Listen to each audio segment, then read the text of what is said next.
Hello and welcome to another lecture. Thank you guys so much for joining me. We're going to go ahead and get straight started with our chapter 22 on the respiratory system. Now, we've already kind of talked a little bit about the respiratory system when we were talking about circulation, right? So what is it for? Why are we using it? And really, we're using it for breathing. Respiratory, right? We're using this for gas exchange. That's going to be our number one most important function, obviously. This is how we're able to breathe. This is how I'm able to talk to you right now. This is how we're able to do all of this certain activities. Now, it's not only just gas exchange, inhalation and exhalation. We're also doing things like gas conditioning. We're doing sound production, the fact that you can hear me right now. We're doing olfaction, right? This is our scent, our sense of smell. And it's our first line of defense. Remember, any kind of opening that we have to the outside environment, we're gonna have to protect really, really well. So that is all part of our respiratory system. Now it is physically broken down into your upper respiratory tract, which you can see right here, which does include your sinuses, your nasal cavity, and your pharynx. It does also include your lower respiratory tract, which will be your larynx, your trachea, your bronchi, your lungs, and then again, you've got your pleuro right here, which is surrounding the lungs, and then your diaphragm just below it. Now, functionally, we are divided into two different categories. We either have the respiratory portion or the conducting portion. Okay, so you can see the conducting portion is going to be just that. We're going to conduct, right? We're going to bring in the air, and that's going to be basically your nose, your nasal cavity, your pharynx, your larynx, your trachea, and any kind of airway, anything associated with physical breathing, right? With the gas, with the, I should say, the inhalation of the gas and the exhalation of the gas. Now, the respiratory part is actually where we're going to be doing gas exchange itself, right? That is the exchange of that oxygen into our blood and that CO2 out of our blood. But before that, again, we have to conduct it. We have to get it in there, right? And that's going to be the conducting portion right here.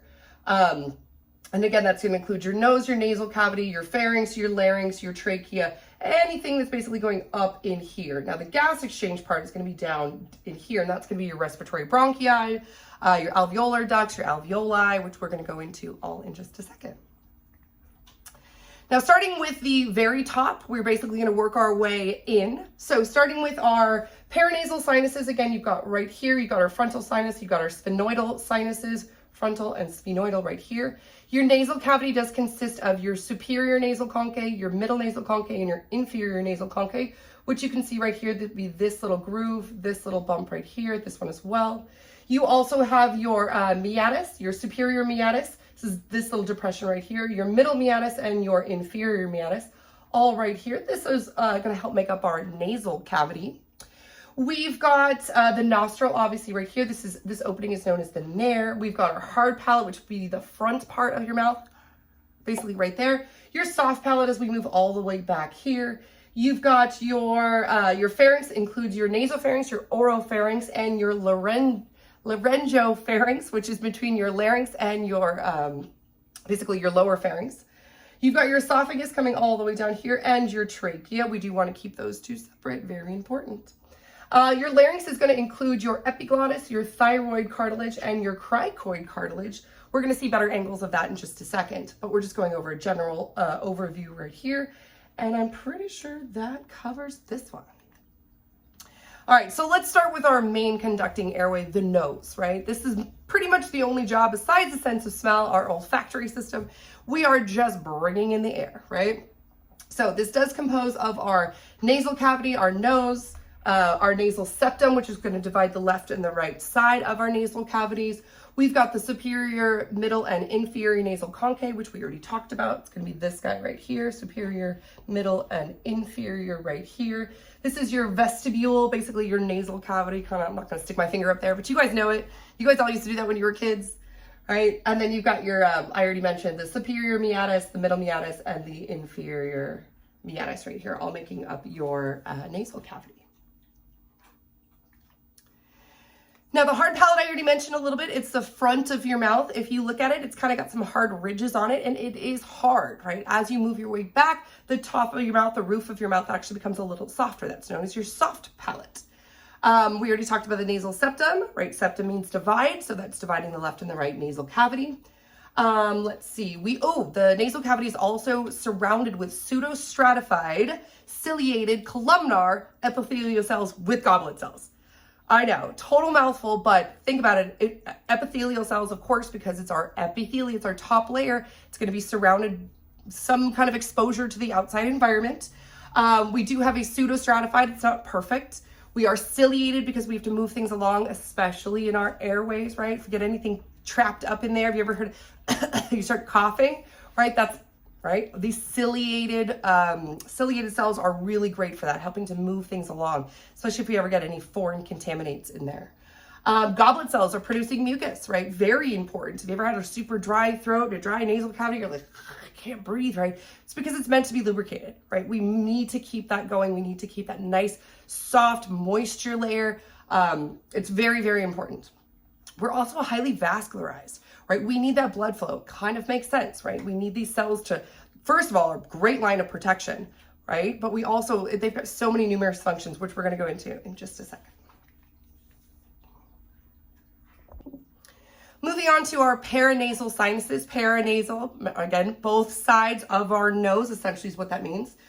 We do have our two frontals right here. Our ethmoids going on the inside, going right along here. We've got our sphenoid on the deep, basically to the ethmoid, right here in the very, very inner, just below them. And then we've got our larger maxillary going right here and right here. Now moving to our pharynx, which I did mention is made up of 3 different parts. We do have our nasopharynx, our oropharynx, and our laryngopharynx. You can see that right here. The beginning part of the pharynx is going to be that nasopharynx, right? Nasal to the pharynx. Right, we then have our oropharynx, which is basically right here, kind of at the back of your throat. When you swallow, that's essentially where your oropharynx is. And then just below that, going down, down, down, we have our laryngopharynx, right? Going all the way down here, our throat. Now, the nasopharynx is superior to that soft palate. We do have the lateral walls with the auditory tubes. This is really important because this is essentially where all of your hearing is connected. So you do have all these sinuses. If you ever had a lot of sinus pressure, right, it kind of almost affects your hearing as well. And that's because everything is connected, essentially. And so we are, again, the opening of these auditory tubes are going to be found here in your nasopharynx. Let's see, we do have a pharyngeal tonsil, right? These are also known as adenoids. And then you can see basically right here, this would be your pharyngeal tonsil right here. And that's posterior to the narrow pharynx, which is a single pharyngeal tonsil, not double like we normally have. Now moving down to your oropharynx, the opening does have 2 facets. They're basically these 2 little muscular arches, and that's what you can see right here. There's the top one and then the bottom one going right here. Essentially, this is basically to control your swallowing, right, and your breathing. Right, we don't want our food going down the wrong pipe. If you've ever had that happen, oh my, you just start coughing and coughing and coughing. Yeah, that's your body's response to it needs to come out of there because it does not belong in your trachea, right? It belongs in your esophagus, going to your digestive system, not to your lungs. And that's essentially what you've got right here. This is basically like an open door kind of closed system, which will shut it off depending on whether you're breathing or you're swallowing, which we're going to talk more about in just a second. Now, we do have our palatine tonsils, which are going to be embedded in the walls of the lateral walls between the arches. You can't see it here, but we're going to see it on another image, as well as the linguinal tonsils, which is going to be at the base of the tongue. So it's basically going to be right in here. Now, the laryngopharynx is going to be inferior right here, right, to the oropharynx and to the hyoid bone. So the hyoid bone, remember, is the one and only bone that's not really connected to anything else. That's going to be right in here. And just below that, you've got, right here, you've got your laryngopharynx. And it is continuous with the larynx and the esophagus. So you've got basically your larynx. And again, you can't see it on this great picture, but it's going to be right here. And then you've got your esophagus going right down here. This is a much better picture. So you can see the larynx going down to the trachea going into the bronchus going into the bronchi and the bronchioles, which we're going to see in just more of a second. But this is our lower respiratory tract. This is our conducting part, right? This is what's breathing it in. So this is, once everything passes through this passageway, essentially, this is where it's actually going. This is the whole point, is it needs to get to the respiratory system, right? And so for it to happen, it's got to pass through the conducting part. So again, we've got this larynx right here. We're going to have the cricoid cartilage, the tracheal cartilage. We've got the trachea going down right here. You've got the bronchus right here, the major bronchus. So this is the primary bronchus. You've got the secondary bronchus going here and the tertiary bronchus. So just think primary is the first one, secondary is when it splits the first time, and tertiary is when that second one splits again. So it's basically layers of complexity as we're going down, down, down, and branching and branching and branching. Let's see right here. Finally, you've got your tertiary bronchi, which are going to be basically, we've got 1 split, 2 split, 3 split. It's going to be all the way down here. Eventually, you're going to get to your terminal bronchi and all that stuff, but we're going to see that in just a second right here. All right, so talk about respiratory bronchioles, right? That's what you can see right here. So this is our bronchiole. This is known as our terminal bronchiole because essentially this is where it's ending, right? It's getting there, it's finally got there, and then now we're in our alveoli, which is going to be where the gas exchange actually happens. So we finally reached our respiratory portion, okay? And so that's what you can see right here. We basically have the bronchiole here, right? This is going to be surrounded by all the smooth muscle. You've got your terminal bronchiole here. You've got your respiratory bronchiole, which is basically going to go and it's going to be surrounding, right, these alveoli. And these alveoli, like I said, is where gas exchange is actually happening. So you can see this little alveoli duct, right? The respiratory bronchiole opens to this little alveoli duct. The alveoli are these little round circular ones right here. You can see right here, right here, right here, right here. Right, we've got our capillary beds right here, which are going to surround our alveoli. So that's what's going to, and these are thin, guys. These are super, super thin, right? So this is going to allow the gas in here. It's going to allow these capillaries to surround the alveoli, and through simple diffusion, we're actually going to be able to oxygenate our blood here in the capillary beds. And this is the pulmonary capillary beds right here. And then again, boom, going to that pulmonary vein to send back to the heart as now oxygenated blood so we can send to the rest of our system. All right, moving on to the larynx, also known as your voice box. The whole reason I'm able to give these lectures to you today is because we have a larynx, right? Also known as this little prominence right here, essentially your Adam's apple for guys. Ladies, we don't have such a prominent one, but in gentlemen, you do. And that's exactly what you can see right here. The larynx is essentially made up of thyroid cartilage, cricoid cartilage, and your epiglottis. So your epiglottis is right here, epiglottis. It surrounds the opening, which is the glottis. So the epiglottis is kind of like a little flap that opens and closes, and this is a flexible cartilage, right? We do want to keep it open most of the time, except when we want to close it and make sure that things don't get into our lungs, right? Moving down here, you can see our hyoid bone, this guy right here, connected via this thyroid membrane to the thyroid cartilage, this right here. The laryngeal prominence is going to be right, that Adam's apple right there, the big, big bump. Just below that, you've got your cricoid cartilage, right, connected by your cricothyroid ligament right here. Moving down to your bumpy, this is your trachea right here. You can see the tracheal cartilage surrounds it. That's what each of these little segmented lines are going to be. On the posterior view, you can see again the thyroid membrane right here holding that hyoid bone. You can see a much better view of the epiglottis right here, the backside of the cricoid cartilage, and that's pretty much it, at least for this view. Now the larynx is again going to be held into place by these ligaments and these muscles. This is what's going to allow us to actually do this speaking. And so what you can see right here is this is our thyroid muscle because it's connecting to the thyroid and the hyoid bone, right? Anatomists, they're so clever with the names, but it makes sense exactly where it is and makes it easy to learn, right? We've got our cricothyroid muscle, right? Connecting that cricoid with that thyroid. And then again, we've got your trachea going around right here, your cricoid cartilage right here, as well as your epiglottis on the top. Now this does compose of 9 different pieces of the cartilage, all of which you can see right here. Now remember to make sure that you're paying attention to the study list that we have up on Canvas. Yes, it's really important that you know all these terms, but for the tests and stuff, I don't want you guys stressing yourself out and learning too much. I mean, I can't even say that. You can never learn too much. Learning is amazing, right? But I don't want to stress you guys out, so just make sure to follow along our study list so that you guys know exactly what we are responsible for. Let's see, the opening to the larynx is also known as the laryngeal inlet. You basically can't see it, but essentially it's going to be going right down there. Now, the thyroid cartilage is our largest of the cartilage, and this growth is essentially triggered by testosterone. So this is a hormone-triggered cartilage. And so this is why it's slightly larger in men, right? Because you guys do have more steroids than us, really more testosterone than us, typically, obviously. But again, that's why you're going to have typical larger one, because it's basically you've got that extra cartilage, which is building around it and creating that extra large laryngeal prominence. Also known as the Adam's apple, which we talked about. That's going to be this guy right here. Now, ladies, we do have it too, but like I said, it is just enlarged in males because of this extra testosterone that you guys have, creating this extra cartilage growth. Now, the epiglottis, like I talked about, is that epi meaning on top and glottis covering the glottis. So once you have your glottis, you have your epiglottis, which is going to open and close. Very important because this is how we swallow, right? This is how we distinguish between what goes down our esophagus and what goes down our trachea, right? So we don't want to have any food go down the wrong pipe. Like I said, when that happens, then you get that coughing until you get it out.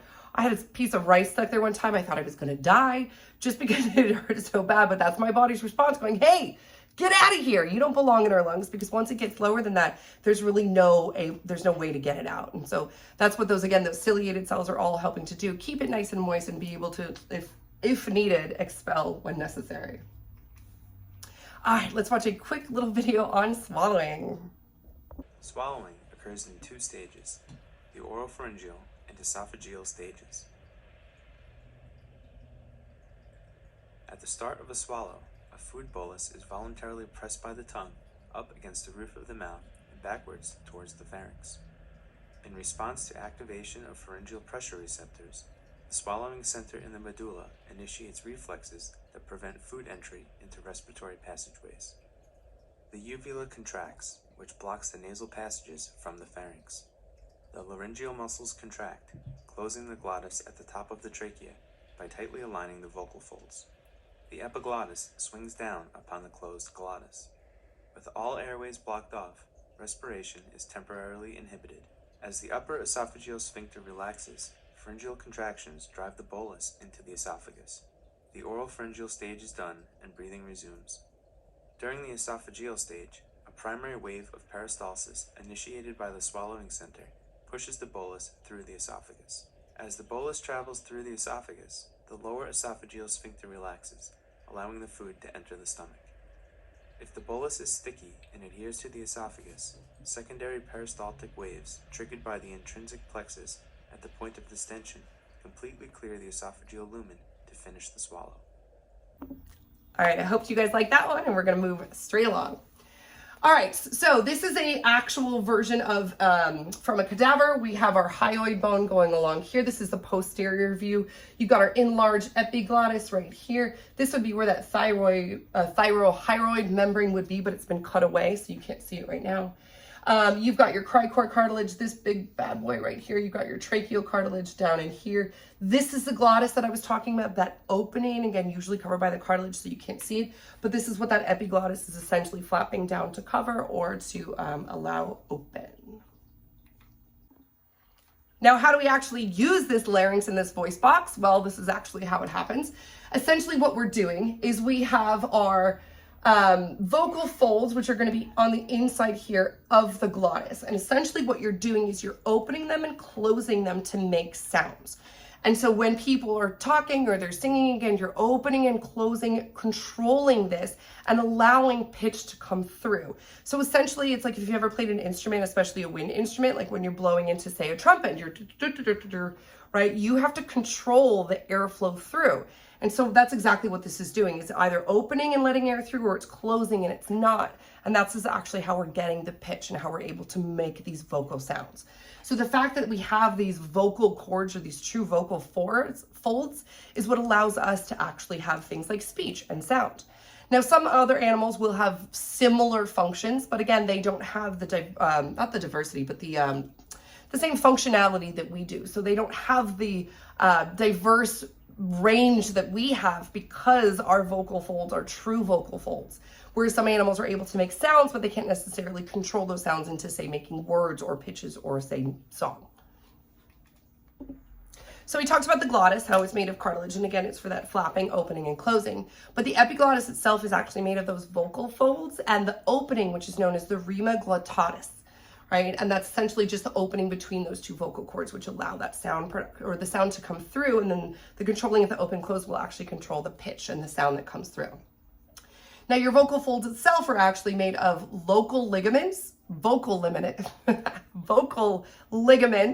right? And mucosa, right? Essentially we're keeping lubricated. So again, we can keep basically that sound production through. If you ever also played with like glass and like run your finger around the outside to make a sound, you do need a little bit of lubrication for it. And that's hence the mucosa. It does help with, it helps basically open and close and produce sound. The vocal folds, again, are going to be your true vocal cords, and it's really just controlled by these two ligaments, the superior and the mucosa vestibular folds. And so that's basically that's opening and pulling and relaxing to control those contractions of your vocal cords.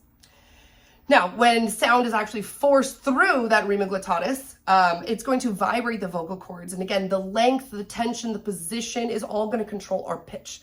So our pitch and our sound and anything that we're actually making is all going to be controlled literally, but just the vibration of these tiny little folds that we have in our glottis, which is pretty cool. All right, moving to our trachea. Our trachea, again, is our windpipe. This is the largest here, right? You can see the largest before it starts branching off into those bronchus, and then finally those bronchioles, and then the terminal bronchi and the respiratory bronchioles, right? So this is going to be kept open by that tracheal cartilage, which is really important. You don't want your windpipe to collapse. This is where you actually have to have a tracheotomy, which we're going to go over in just a second. But essentially, these are little C-shaped discs that are kind of wrapped around a tube. So you have your tube and then you have clink, clink, clink, clink. These like C-shaped discs that help to hold this up, to help hold their shape and maintain their open position. These are all connected by ligaments. And these open ends are essentially just connected to these muscle and these elastic ligamentous membranes. Sorry, I can't speak today apparently. But essentially what we're doing is this is going to not only hold our position, but it's also going to allow us to kind of have control when we're swallowing. So what happens is this we want it to be elastic because yes, we do want it to be open, but again, we don't want just anything falling through there.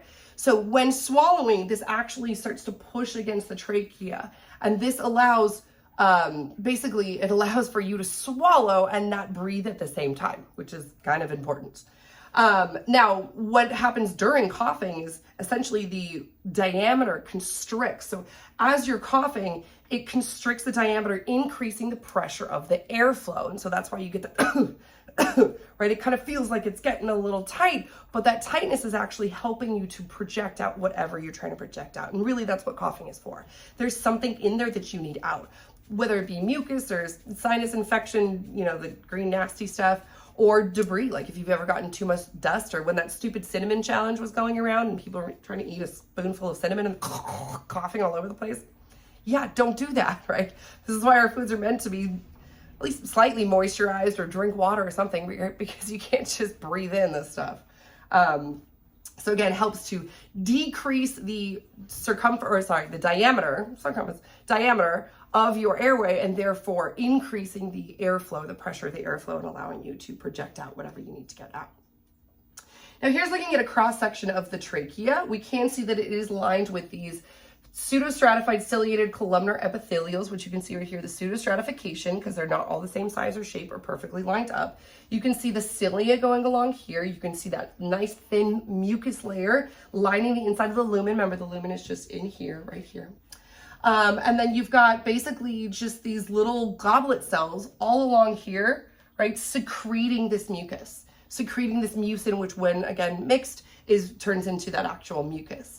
Now these cilia does help produce, again, movement. We need things to move along, and mostly would be things like dust, right? We're going to cut things out. We're going to swallow them. We're going to get rid of them. And these little goblet cells are going to help move them. And then there's going to be other cells that come and remove anything that we actually can't get out. We're going to have other cells that come in and basically are just macrophages who are just going to eat anything, any kind of foreign contaminants that we have. Now you're at the base of your trachea, you do split into your two main bronchi. And that's what you can see right here, also known as your main bronchus, right? So you've got your trachea going down here, then you've got your main bronchus right? That would be your right main bronchus and then your left main bronchus right here. And that's what you can see right here, right? Trachea, you can see all the cartilage going here, and then you can see the split right there. So. Now, speaking of that tracheotomy that I talked about, this was essentially what happens is if you have a blockage for whatever reason, or you have a collapse of your trachea where you basically can't get any air.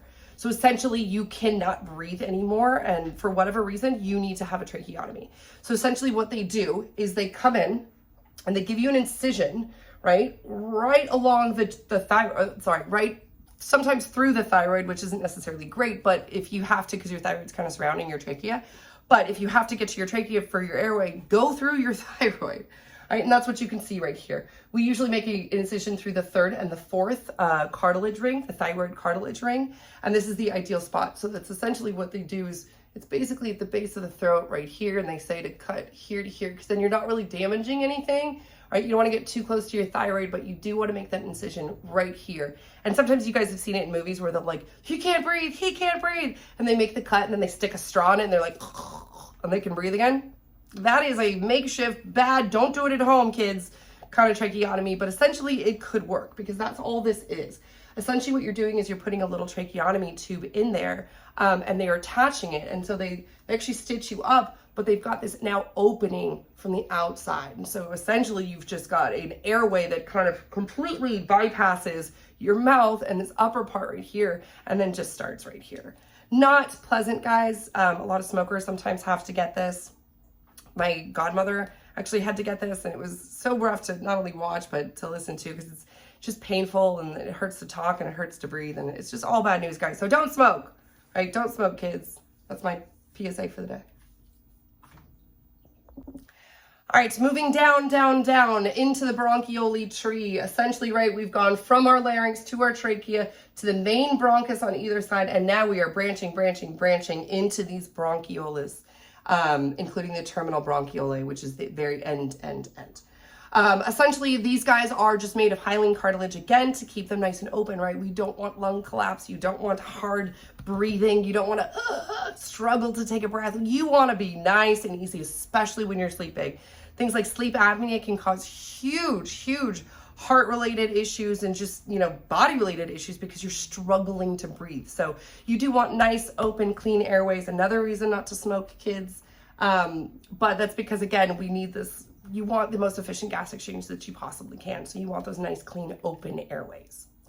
Now, once you have those nice, big, open airways, what you have is you have your bronchi, which basically move down to your bronchioles, right? Getting smaller and smaller and smaller. Think about our veins versus our venules. Same kind of thing. We're going from a larger to smaller and smaller, right? We move down to our terminal bronchiole here, and then finally into our respiratory bronchiole, which basically, again, is going to cover these alveoli and, again, these pulmonary capillaries that we have right here. So they are obviously lined with these pseudostratified, columnar, ciliated epithelials, but sometimes we also have cuboidal because we're getting smaller and smaller. So we don't necessarily need the columnar only, right? We do sometimes find these cuboidal as well. Now, there's no cartilage in the actual walls of these bronchioles because at this point we're getting so small that you really don't need to keep it big and open and wide because they're already there and they're already pretty well structured. But we do have surrounding them smooth muscle. Right, this is really important because this is for bronchodilation or bronchoconstriction. Essentially, right, if I need to breathe more, right, you need a bronchodilation, right? Say if you have asthma, right, you're getting too constricted and you need to open up and breathe more.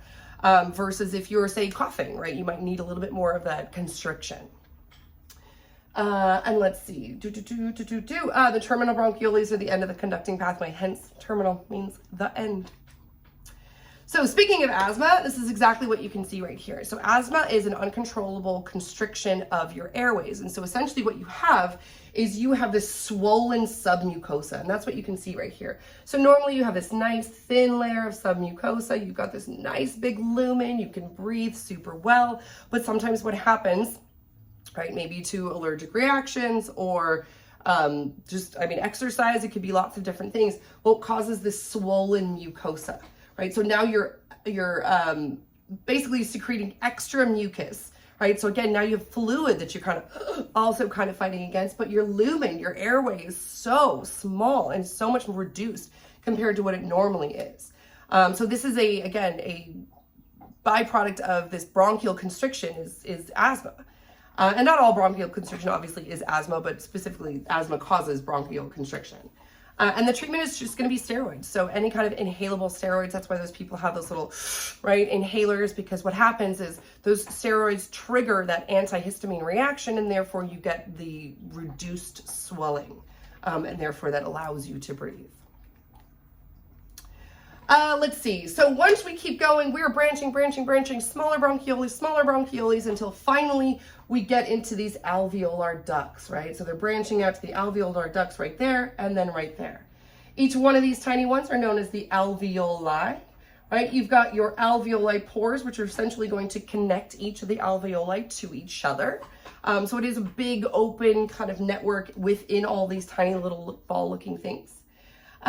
Let's see, you've got your interalveoli septum, that's just separating the two of them. The alveolar pores are the holes in between the septums. We've got our pulmonary capillary beds, which you can see right here. This is where that gas exchange is actually happening, hence pulmonary, right? Sending it back to our system. Remember, this is a pulmonary vein, even though it's oxygenated, it is a vein because it's going to the heart, right? Make sure you guys make that distinction, because I have a ton of students who always get it wrong on the exam. They think, oh, it's a vein because it's deoxygenated, but no, that's not the definition of a vein. Definition of a vein means it's going to the heart. Definition of an artery means it's going away from the heart. All right, let's see. We've got our pulmonary venules right here. We've got our pulmonary arterioles. I think that is it for this one. Right? Just like I talked about, we've got our alveoli pores, which are going to be separating here. This is going to be promoting gas diffusion, because essentially, right, what if one is not maybe as efficient than the other? That's not really how it happens. But again, you want the maximized chance of being able to do gas exchange. And that's what these guys are doing right here. They're increasing the gas exchange by opening up these pores and basically allowing everything to kind of flow together. These guys are thin walls, especially in the alveoli, guys. We are talking so small, talking about 1/4 millimeter. That's so tiny, right? So tiny. And that's because this is going to help promote gas diffusion. You always want a thin membrane when you're talking about any kind of gas diffusion. And that's what we have right here. And that's exactly what you can see right here. So these openings right here, these little white bits, this is going to be our alveoli. The alveoli sacs are going to be these large ones right here. Essentially, we've got a respiratory bronchiole, this larger opening into the alveoli, into the alveoli ducts. So it drains from the bronchiole to the alveoli ducts, in through all the alveoli, among the alveolar sacs, which is right here, right here. You can see the tiny pores, these tiny little holes, which are going to be connecting each one of these alveoli sacs together.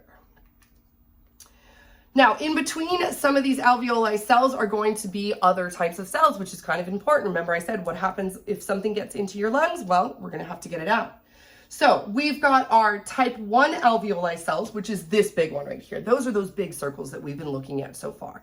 And this is for gas exchange. That's pretty much their only job. They're like, hey, I got one job and I do it really, really well. I'm going to keep that up. Now the type 2 cells, which are a little bit harder to see, it's going to be this much significantly smaller cell right here, which is going to be lining the outside edges of the alveolar type 1 cells. Now essentially what these guys are doing is these guys are secreting surfactants.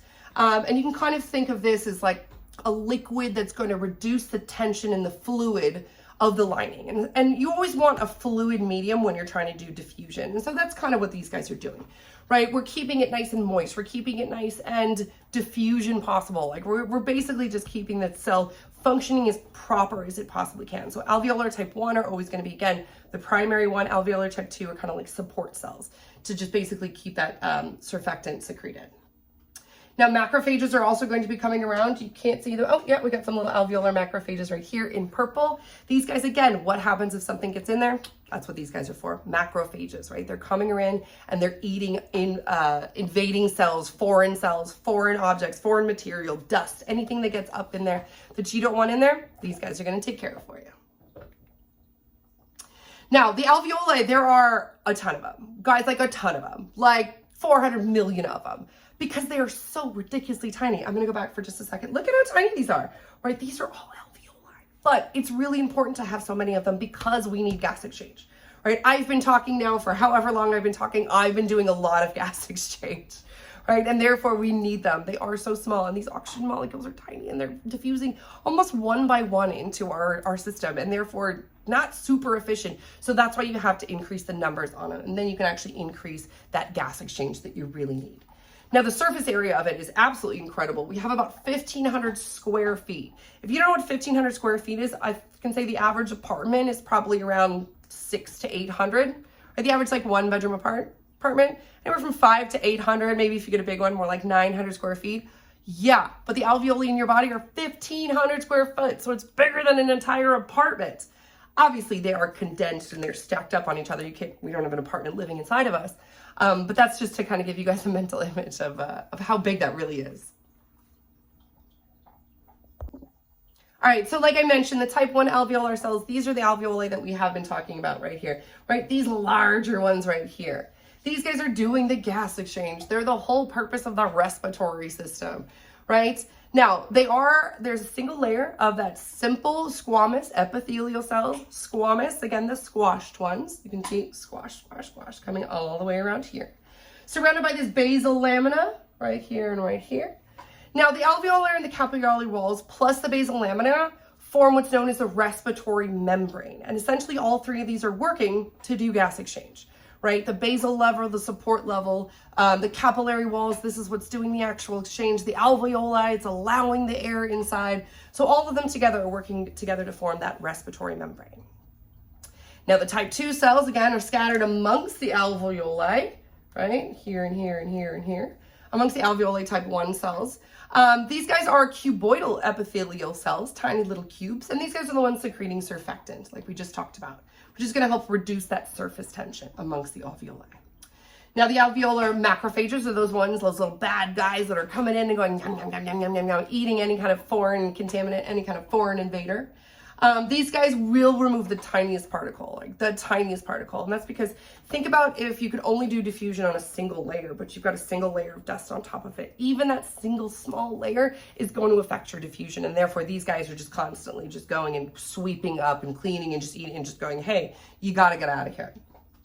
Now, they will migrate towards the bronchi, and essentially what they're doing is ciliary action, cilia action is going to basically take them and kind of move them to the pharynx. So they are going to be going up and down. Again, any kind of foreign invader that we're going to have, these guys are constantly on patrol for them. All right, so looking at the capillary action, so this is our pulmonary capillary action surrounds the alveoli. Okay, so you can see how thin and small these guys are, and these are magnified 300 times. So these guys are, again, very, very tiny, and this is really important because, again, we usually have a single row of oxygen molecules that are being diffused, which is kind of crazy, but it's how it works, and it works very, very well. So the alveoli are surrounded by these elastic membranes, which you can see, these elastic fibers, I should say, which you can't really see in this one, but that's okay. This is, again, is allow them to, right, expand, contract. We always want any kind of elasticity when we're doing certain activities like running. We need that extra, not motivation, but extra air, you know, and extra motivation sometimes if you're not a runner. I love to run, but that's just me. We already talked about the alveolar pores that are connecting each of the alveoli, and the alveoli macrophages. These guys are little free-ranging buggers that are just running around trying to eat stuff and trying to clean up your lungs. And if you live in a big city like LA, they're doing a good job. Well, they're certainly hard at work, you should say that. All right, so looking at the normal lung tissue, you can see right here, the respiratory bronchioli, like we already talked about. You've got these big alveoli right here, these alveoli ducts, which lead into the alveoli. This is a normal lung tissue. Look at all that area for gas exchange. Look at all that openness. Look at all that great space. Right here, you don't see that. This is a lung affected by pneumonia. So essentially what you do is you have extra fluid in your lungs. So not only do you have this fluid and leukocytes, which is just leaked into your lungs, but you've got a thickening of the alveolar walls. And what we just talked about is you can't have a thick wall because then you're not going to have gas exchange. And so this is why people actually die of pneumonia, even to this day.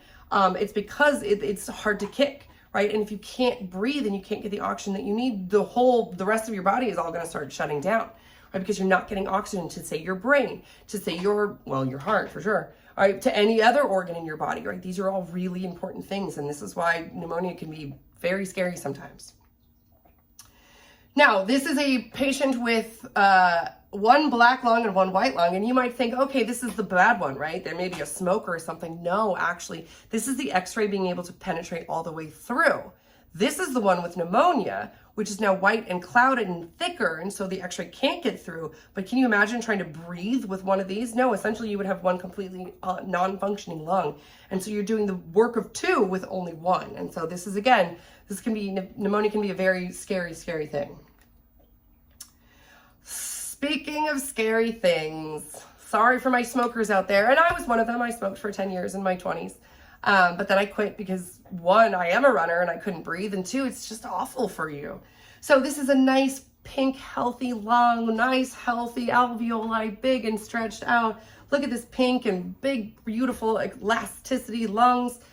And then we've got the smoker's lungs, which are black, and they're not black because they're sad. They're black literally because they're chocked full of smoke and debris and just clogged full of this black deposits, which you can see right here. So again, these are very enlarged, thickened alveolar walls, which is not what you want, which again, why smoker's lung is such a problem sometimes. And this is why people die of this as well, is because you have this black build up of gunk. And remember, like the dust layer I was talking about, you prevent that gas exchange when you cover it with deposits, and that's exactly what smoking is. It covers it in deposits. Have you ever seen those videos of someone like cleaning a smoker's house? They like power wash the walls and like just yellow, orange, brown comes out of there, and that's what the smoke does. That residual smoke and that residue actually sticks around and in your lungs as well. Those macrophages, I can tell you, not going to be able to handle this, especially because smokers are usually smoking pretty constantly. Now, if you have, talking about a couple other different issues that we have, if you have continued bronchial irritation and inflammation, this can lead to chronic bronchitis. Essentially what you have is you have excess mucus production, you have chronic cough. Those people are always just kind of sick and they're like, it's just, it's allergies, probably not allergies.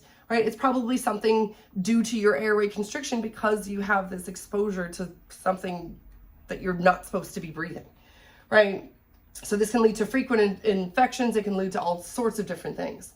If you actually start breaking down your elastin and your connective tissues in your lungs, that will lead to an emphysema, which emphysema essentially is the destruction of your alveolar walls. That nice, thin, flexible, happy little walls, they basically start breaking down.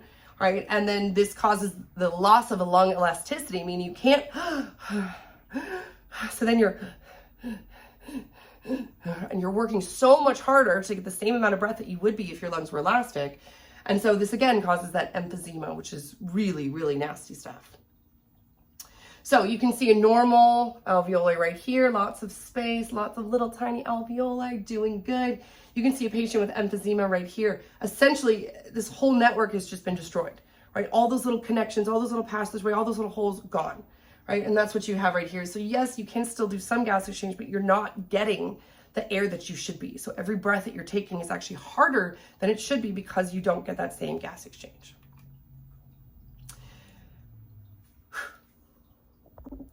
Now, ending with the very last bit, the covering of our lungs. We did talk about that pleura.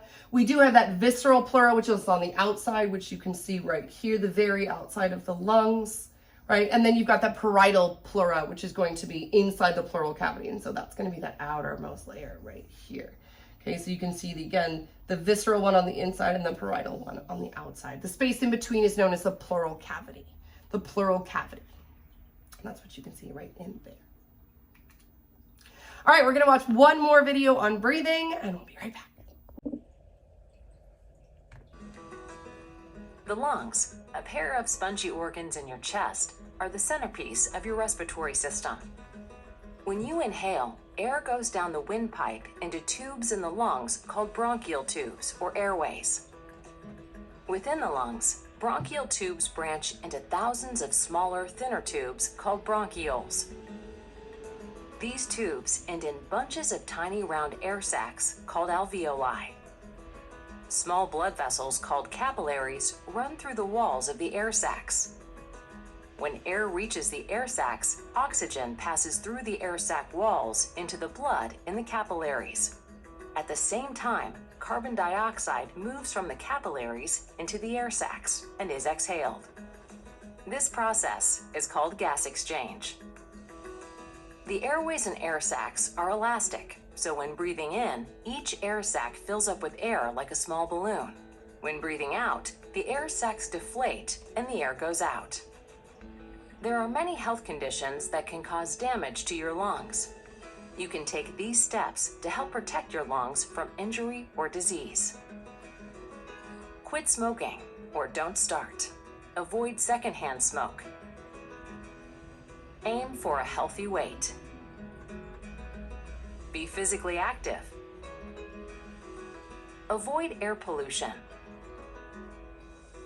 Use protective gear. Get regular checkups and stay up to date on flu, pneumonia, and COVID-19 vaccines. Learn more about lung health at nhlbi.nih.gov/breathe better. I hope you guys enjoyed that one. And yeah, all right. So essentially exactly what we saw, we have inhalation and exhalation. Through inhalation or inspiration, we have our inspiratory muscles, which are going to contract. The diaphragm is going to descend. It's the thoracic cavity and the pleural cavity are going to increase in volume, right? Right? Our lungs are going to be stretched. They're basically going to increase the volume so that we can get every last little bit of air inside there. The air pressure in the lungs is going to decrease, and then the air in the lungs is going to flow. Sorry, the air in the chest is going to flow into the lungs. There it is. So you can see here, the ribs are elevated, the sternum flares forward, right? The intercostals contract. The diaphragm is going to move inferior during that contraction, and you can see here, oof, we've got that external intercostals stretching right here. Through expiration, we're going to have essentially the opposite. Our inspiratory muscles are going to relax. The diaphragm is going to rise. The rib cage is going to descend, right? As we breathe out. We're going to have the thoracic cavity and the pleural cavity are decreasing inside. The exact opposite is what we had. The elastic lungs is going to recoil. That volume is going to decrease. The air pressure in the lungs is going to rise because we've moved here, right? And the gases are then going to eventually flow out of the lungs. And that's it, guys. You can take a big, deep breath now because you are done with the respiratory system. Thank you guys so much for sticking with me as always. You guys are doing a great job. Keep it up. Don't forget to check the Canvas site for any updates and the study guide list. And I will see you guys for the digestive system, which is next. Thank you and have a great day.